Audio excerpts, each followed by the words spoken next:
Newton का बल लगता है यदि बल की क्रिया रेखा विस्थापन की दिशा में 45 डिग्री का कोण बनाती है तो कोण पिंड को 4 मीटर विस्थापित करने में किए गए कार्य का मान ज्ञात करना है।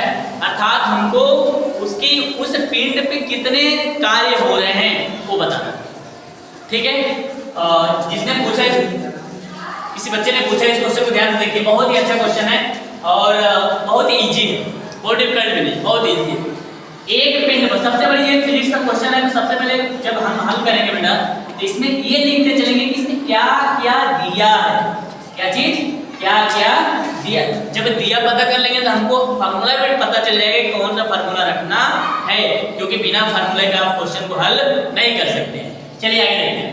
कह रहा है एक पिंड पर 20 न्यूटन कितना बल लग रहा है 20 अर्थात F बराबर क्या है आपका 20 न्यूटन।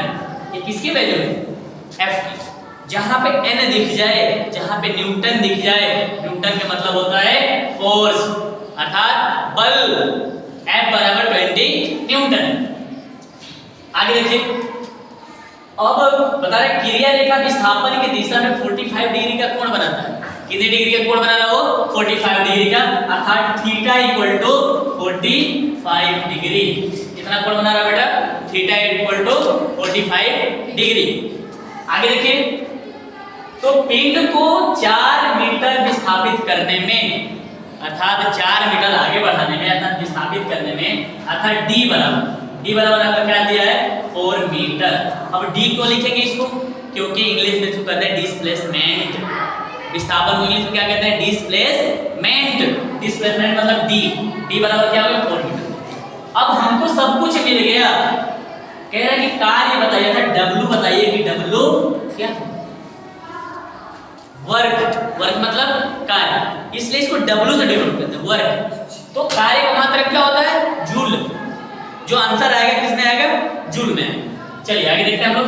तो अब W बराबर फार्मूला क्या होता है, W बराबर अगर थीटा दिया है तो F into D into cos theta, ये फार्मूला होता है। क्या होता है W बराबर F into D into cos theta. आगे देखिए F की जो वैल्यू है वो है 20 इंटू जो D की वैल्यू है वो कितना है 4 मीटर एंड cos की जो वैल्यू है वो है 40 cos 45 डिग्री। ठीक है, ध्यान से देखिए इसकी वैल्यू ये 20 इंटू 4 इंटू cos 45 डिग्री। बात समझ आ गई। फार्मूले पे केवल करना कुछ नहीं है, केवल फार्मूले पे जो है उसको क्या कर देना बेटा लिख देना है। F बराबर F की जगह पे D की जगह पे D की वैल्यू cos का cos थीटा की वैल्यू 45 डिग्री। आप सबको क्या कर दो लिख दो। लिखने के बाद इसको हम आपस में क्या कर देंगे गुणा कर देंगे 40 इंटू क्या हो जाएगा 80 इंटू cos। अब ये देखिए यहाँ पर थोड़ा समझने की चीज है cos 45 डिग्री। ठीक, जो cos 45 डिग्री मैथ जो पढ़ते हैं उनको पता होगा cos 45 का मान कितना होता है। ठीक, जो हमने कल की शायद क्लास में बताया था वैल्यू वाला जब चैप्टर पढ़ा रहे थे ट्रिग्नोमेट्री का, उसमें आपको बताया था कि जो cos 45 की वैल्यू होती है 1/√2 होता है। ठीक, यही होता है। अब देखिए यहाँ तक किसको किसको नहीं समझ में आ गया, यहाँ तक सबको समझ में आ गया। अब बेटा क्या करेगा, अब ये जो cos 45 की जो वैल्यू है 1/2 है तो हम यहाँ पे cos नहीं लिखेंगे बेटा, ये AC की वैल्यू होगी cos 45 का मान क्या होगा 1/√2। यहाँ तक ठीक है। ठीक है, अब cos ये टोटल जो cos 45 है ना इसी का मान है 1/√2 मैथ के हिसाब से।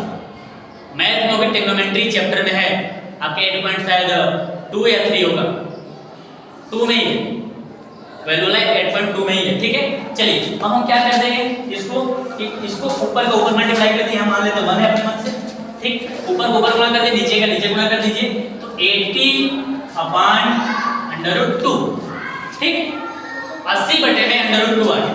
अब देखिए अभी आंसर नहीं आया, इसको परमेयीकरण करें। क्या करेंगे परमेयीकरण करने में, परमेयीकरण में क्या होता है कि जितना नीचे होता है इसको ऊपर भी गुणा करते हैं और नीचे भी गुणा करते हैं। ठीक, और इसका जब गुणा करेंगे तो क्या हो जाएगा 80/√2 बटे में इसका इसमें आपस में मल्टीप्लाई करेंगे तो क्या हो जाएगा √2 घट जाता है।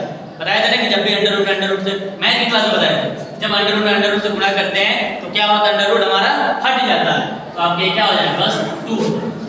ठीक, समझ में आया? क्या होगा बेटा, ये 2 हो जाएगा। अब ये हम क्या करेंगे, इससे इसको हम काट देंगे। ठीक, जब काट देंगे तो क्या आ जाएगा 40 अंडर रूट 2। ठीक, ये हो गया आपका w की वैल्यू क्या आ गई 40 लेकिन ये अंडर रूट 2 है ना, इसकी भी वैल्यू होती है। अब जब इसका वर्गमूल निकालेंगे तो इसकी वैल्यू पता चल जाएगी क्या होती है। ठीक है, जो इसकी वैल्यू होती है अंडर रूट 2 की वैल्यू, समझ में आ रहा सबको ना? चलिए, जो 40 है 40 इनटू जो अंडर रूट 2 की वैल्यू होती है वो होती है 1.4142। ये इसकी वैल्यू होती है, किसकी वैल्यू होती है अंडर रूट 2 की, ये किसकी वैल्यू होती है अंडर रूट 2 की। अब चाहे तो आप क्या कर सबको आपस में मल्टीप्लाई कर दीजिए, ये वैल्यू होती है। हम पॉइंट के 3 स्थान तक ले जाते हैं, ठीक है ना, फिर भी लेके चला गया कोई बात नहीं।